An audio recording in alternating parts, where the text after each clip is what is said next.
구약성경 잠언 23장 22절에서 26절까지 말씀입니다.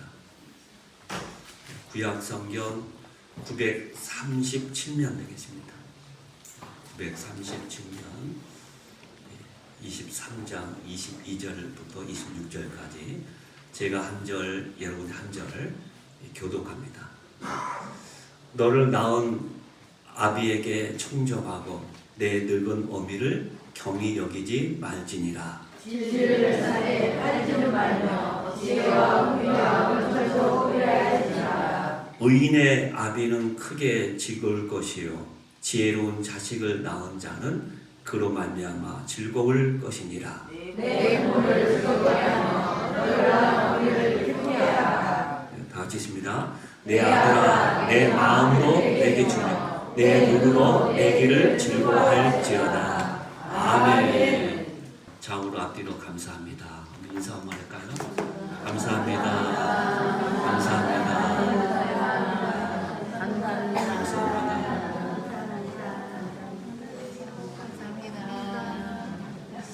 오늘 특별히 우리 주일학교 생일까지 연합으로 예배드려서 더 감사합니다. 더 의미가 있고 좋습니다. 미국의 안나 자비스라는 한 여인이 어머니와 단둘이서 아주 행복하게 살고 있었습니다. 그런데 어느 날 그토록 자신을 사랑하셨던 어머니가 그만 세상을 떠나게 됩니다.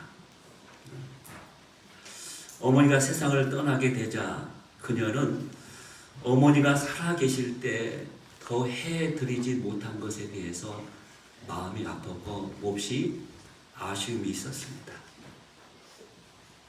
그러던 어느 날 그녀는 친구의 초대를 받아 파티에 참석하게 되었는데 그때 어머니에 대한 그리움의 그리움을 표현하기 위해서 흰 카네이션을 달고 그 파티에 참석을 했습니다. 그 이후 그녀는 이 땅의 자녀들이 1년 중에 단 하루만이라도 어머님을 기억했으면 참 좋겠다는 생각을 하게 되었고 어머니의 유산 10만 달러를 기금으로 해서 어머니 날 재정을 위해서 국내에 탄원서를 계속 올리게 됩니다. 많은 사람에게 탄원을 하게 된 것이죠. 그로부터 7년 후 윌슨 대통령은 대통령 취임 시에 어머니 날 제정을 선포했고 미 의회는 1914년 5월 둘째 주일을 어머니 날로 처음으로 제정을 했다고 합니다. 그때부터 사람들은 살아계신 어머니의 가슴에는 붉은 카네이션을 달아드리고 돌아가신 어머니를 위해서는 흰 카네이션을 자신의 가슴에 달고 어머니의 은혜를 기렸다고 합니다. 우리나라는 1956년 국무회의에서 5월 8일을 어머니 날로 정하였고 1973년부터는 어버이날로 개정하여서 지금까지 지키고 있다고 합니다. 오늘 어버이주일, 그래서 특별히 오늘 말씀 가운데 부모님을 공경하라라는 말씀으로 같이 말씀을 나눌까 합니다. 먼저 부모를 공경하라고 말씀하신 그 말씀은 도덕과 윤리이기 이전에 하나님의 명령이라는 것입니다. 하나의 도덕이고 윤리이기 때문에 그런 차원에서 부모를 공경하는 것이 아니라 단순히 성경에서는 이 부모님을 공경하는 것은 명령이에요. 명령. 하나님의 명령. 성경 여러 곳에 부모 공경의 말씀이 있지만은 한 곳만 찾아 한번 보겠습니다. 신명기 5장 16절에 이렇게 말씀하고 계십니다. 신명기 5장 16절 다 같이 한 목소리로 읽겠습니다. 너는 내 하나님 여호와께 명령하는 대로 내 부모를 공경하라. 그리하면 내 하나님 여호와가 내게 전하면서 내 생명이 길고 복을 누리리라. 아멘. 내 부모를 공경하라. 이것은 해도 되고 안 해도 되는 문제가 아니라 하나님의 명령이에요. 내 부모를 공경하라. 뿐만 아니라 이 계명은 10계명 가운데 약속이 있는 첫 계명이라고 말씀하고 있습니다. 여기서 첫 계명이라는 말은 10계명 가운데 첫 번째 계명이란 말이 아니라 사람에 관한 계명 가운데 첫 번째 계명이라는 것이죠. 다시 말해서 우리가 10계명을 아시는 대로 1계명부터 4계명까지는 하나님을 향한 계명이고 5계명부터 10계명까지는 사람을 향한 계명입니다. 그런데 이 부모를 공경하는 계명은 제5계명으로서 인간에 관한 첫 계명에 해당된다는 것이죠. 그런데 다른 계명은 뭐 안식일을 거룩하게 지키라, 간음하지 말라, 도둑질하지 말라 이렇게 되어 있는데, 그러나 이 부모를 공경하라는 계명만큼은 어떻게 되어 있냐면 땅에서 잘되고 장수하리라는 약속이 주어져 있는 계명이다라고 말씀하고 있다는 것이죠. 그래서 너희가 부모를 공경하게 되면 땅에서 복을 누리고 너희가 장수하게 될 것이다. 오래도록 살게 될 것이다. 얼마나 복된 약속이고 얼마나 수지 많은 약속입니까? 여러분, 부모 공경하라는 이 명령에 순종하여서 하나님의 복을 듬뿍 누리면서 장수하는 저와 여러분이 되기를 주의 이름으로 축원합니다. 그런데 문제는 이 부모님을 공경한다는 것이 그렇게 쉽지만은 않다는 거예요. 하나님의 명령인 것은 알겠는데 막상 내가 그 실천하려고 하게 되면 잘 안 되는 것이 바로 부모 공경입니다. 부딪히는 것이 참 많습니다. 먹는 것도 입는 것도 다 달라. 부모님 세대하고 자녀 세대하고 너무나 차이가 많은 거예요. 그래서 뭔가 좀 같이 마음을 같이 해서 하려고 하면은 늘 갈등이 있고 부딪힘이 있습니다. 따라서 좋은 부모가 되는 것이 어렵듯이 또한 좋은 자녀가 되는 것도 쉽지가 않다는 것을 우리는 알아야겠습니다. 오늘 본문은 부모 공경이라는 것이 무엇인지, 또 어떻게 하는 것이 부모님을 공경하는 것인지 그것에 대해서 구체적으로 우리에게 말씀을 해주고 있습니다. 첫 번째는 부모를 공경하는 말은 부모님의 말을 청종하라는 뜻입니다. 부모님의 말씀을 청종해야 한다. 22절 한번 볼까요? 22절 다 점 있습니다. 너를 낳은 아기에게 청종하고 내 어미를 병이 여기지 말지니라. 너를 낳은 아비에게 청종하라 그랬어요. 청종하라. 청종한다는 것은 듣고 순종하는 것을 말하죠. 부모 공경은 부모님의 말씀을 잘 듣는 데서부터 시작된다는 것을 우리에게 말씀해 주고 있는 것이죠. 부모님의 말씀에 귀를 기울이시는 것, 기울이는 것, 이것이 효도의 시작이라는 거예요. 연세가 들면은 하고 싶으신 말씀이 참 많습니다. 사람은 하고 싶은 말씀을 못하면 병이 나는 법이죠. 저희 부모님도 제가 모처럼 집에 가게 되면 하신 말씀이 참 많으신 것 같아요. 그런데 가만히 들어보면 다 아는 말씀이에요.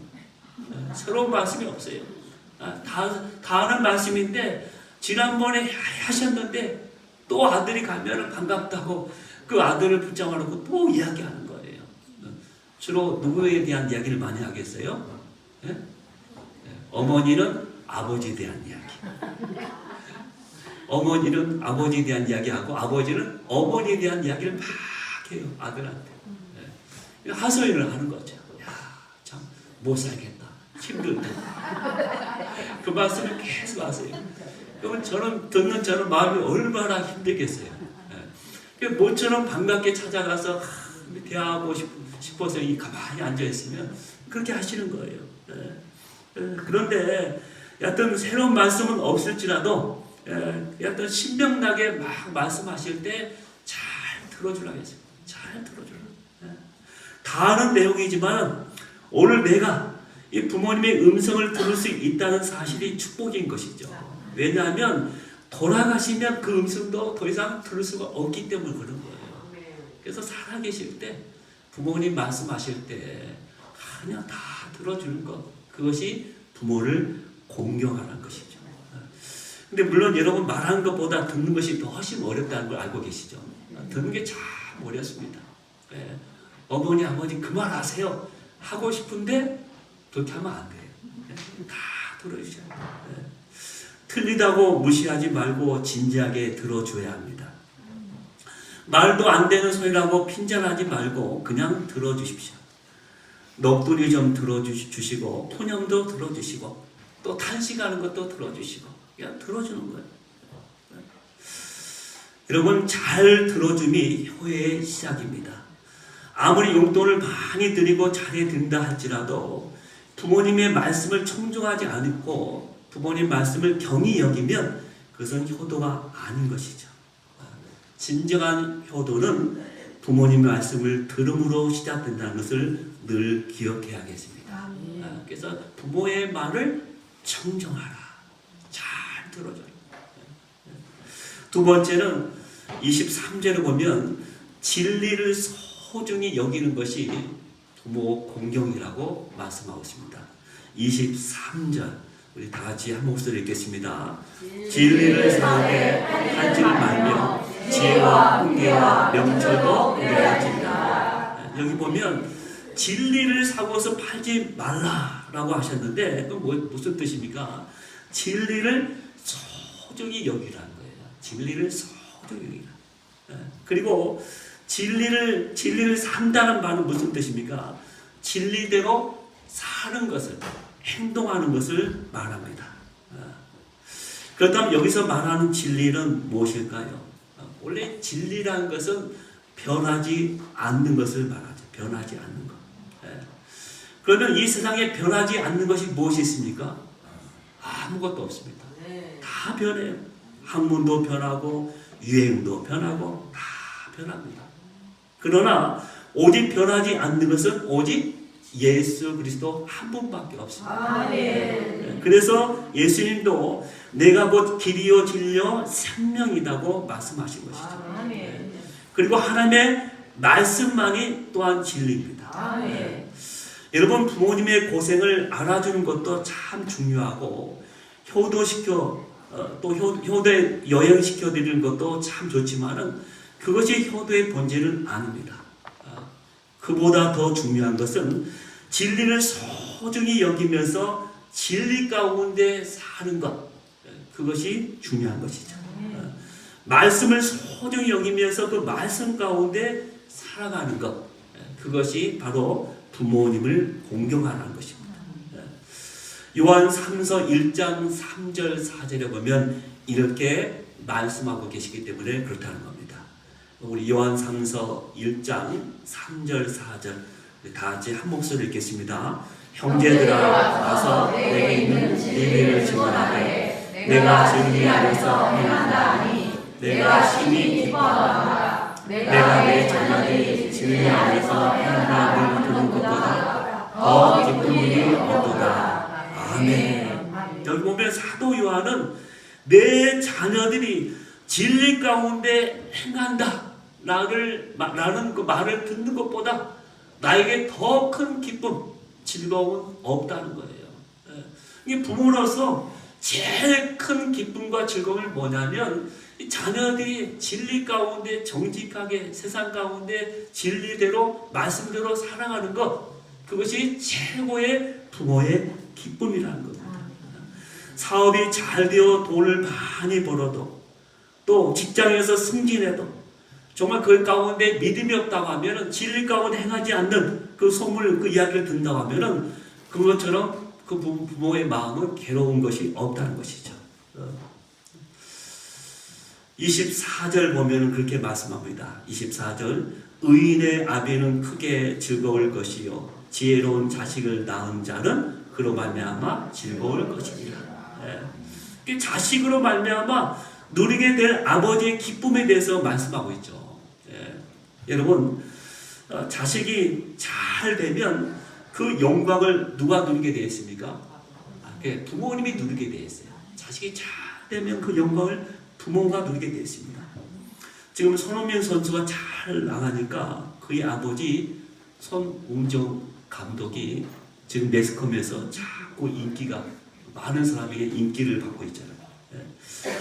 만약에 이 손흥민 선수가 그 아들이 아니었다면 기자들이 그 집까지 찾아가서 그의 아버지에게 인터뷰하는 일은 없었을 것입니다. 우리는 가끔 자녀들에게 우리에게 때때로 많은 것을 요구할 때가 있죠. 그런데 우리가 그 많은 것을 요구하는 것보다 중요한 것은 자식들이 질 가운데 잘 살아가는 것, 하나님 잘 믿으면서 믿음 가운데 걸어가는 것, 그것이 부모의 최고의 기쁨이라는 것이죠. 세 번째는 내 부모를 즐겁게 하는 것이 부모 공경이라고 말씀하고 있습니다. 25절 볼까요? 25절 다 같이 한번 읽습니다. 내 어머니를 즐겁게 하며 내 낳은 어미를 기쁘게 하라. 부모를 기쁘게 하라.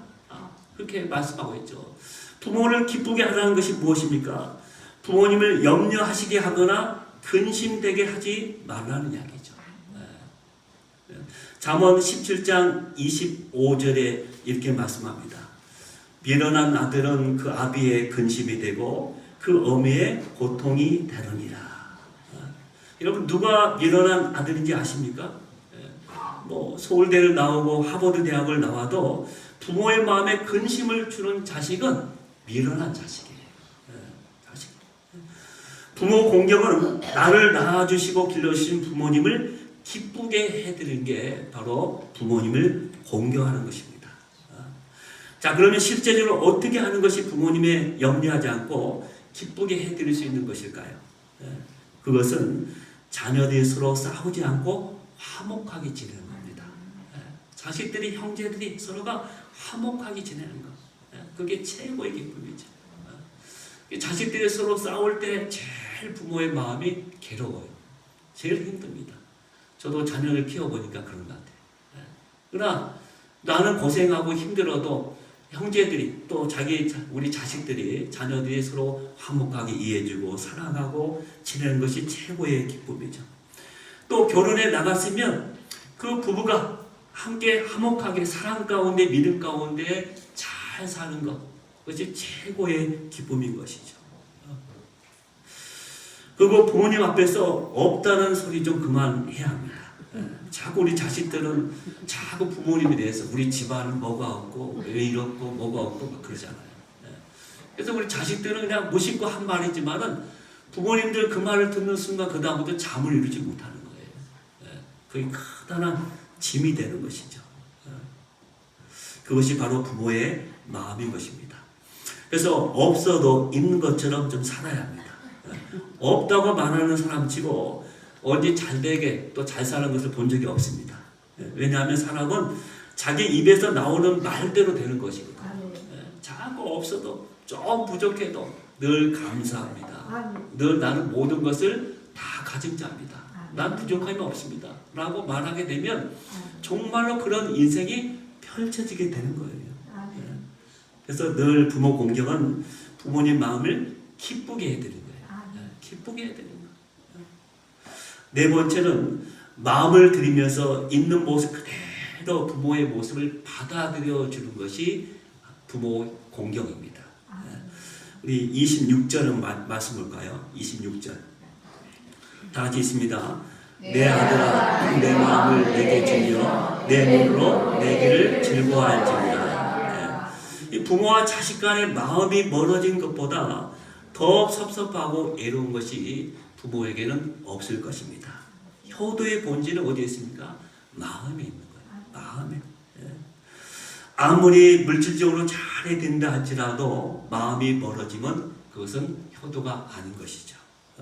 진정한 효도는 내 마음을 부모님께 드리는 거예요. 자기 마음을 드리는 거예요.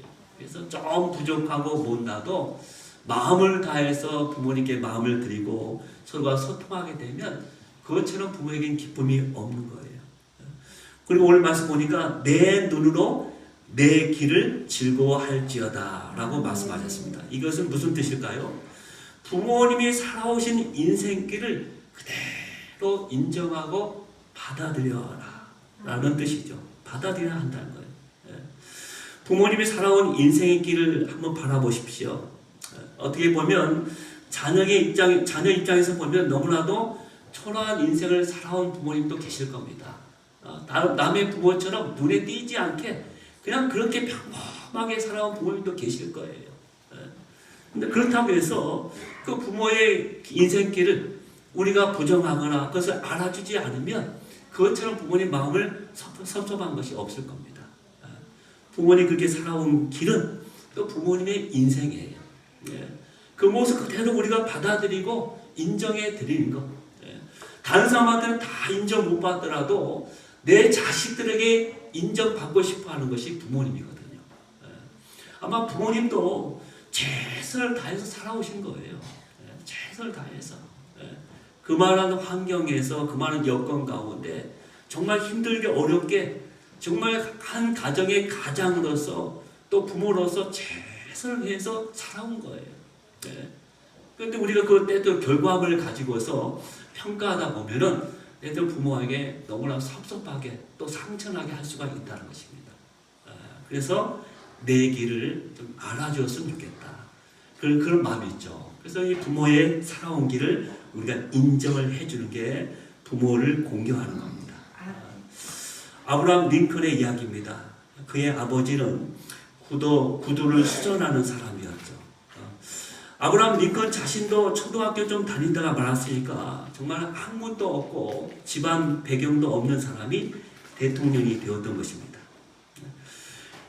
그러니까 그 고고하고 지식 많은 귀족들이 아브라함 링컨을 헐뜯고 계속 괴롭혔습니다. 링컨 대통령이 되고 나서 처음으로 상원에 나가서 연설을 할 때의 이야기입니다. 한 국회의원이 그랬답니다. 당신같이 무식한 사람을 대통령으로 모시게 된 것이 우리에게는 다시 없는 불행입니다. 당신의 아버지는 구두를 수선하는 사람 아니요. 근데 그런 사람의 아들을 우리가 대통령으로 모시게 됐다니. 그러면서 구두를 벗어 들고서는 이 구두도 당신의 아버지가 만들어준 것입니다. 라고 말을 했답니다. 얼마나 모욕적인 말입니까? 그저 아브라함 링컨은 다음과 같이 대답했다고 합니다. 의원님, 오랫동안 잊고 있었는데 아버지를 기억나게 해주셔서 감사합니다. 저는 아버지를 자랑스럽게 생각합니다.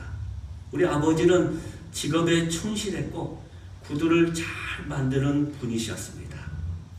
제가 어깨너머로 배운 바가 있으니 당신 구두가 고장이 나거든 가져오십시오. 제가 수리해 드리겠습니다. 라고 말했다는 거예요. 얼마나 멋진 사람입니까? 내 아버지는 구두를 수선하는 사람입니다. 이렇게 떳떳하게 오히려 자랑스럽게 이야기했다는 것이죠. 이것이 효도인 것입니다.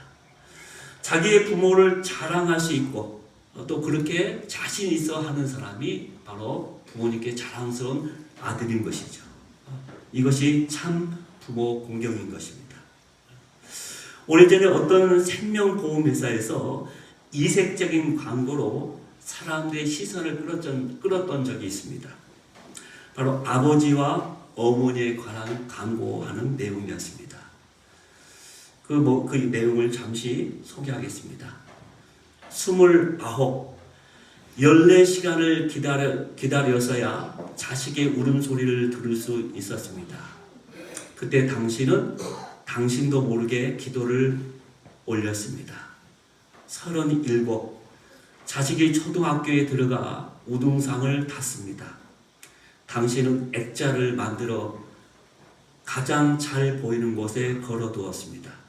아직도 당신의 방에는 누렇게 바랜 액자가 걸려 있습니다. 43, 일요일 아침 모처럼 자식과 뒷산 약수터에 올라갔습니다. 이웃 사람들은 자식이 아버지를 닮았다며 인사를 건넸습니다. 당신은 괜히 기분이 좋았습니다. 48, 자식이 대학 시험을 보러 갔습니다. 당신은 평소와 다름없이 출근했지만 하루 종일 일이 손에 잡히지 않았습니다. 53, 자식이 첫 월급을 타서 네일을 사왔습니다. 당신은 쓸데없이 돈을 쓴다고 나무랐지만 밤이 늦도록 그 네일을 입어보고 또 입어봤습니다. 61, 딸이 시집을 가는 날이었습니다.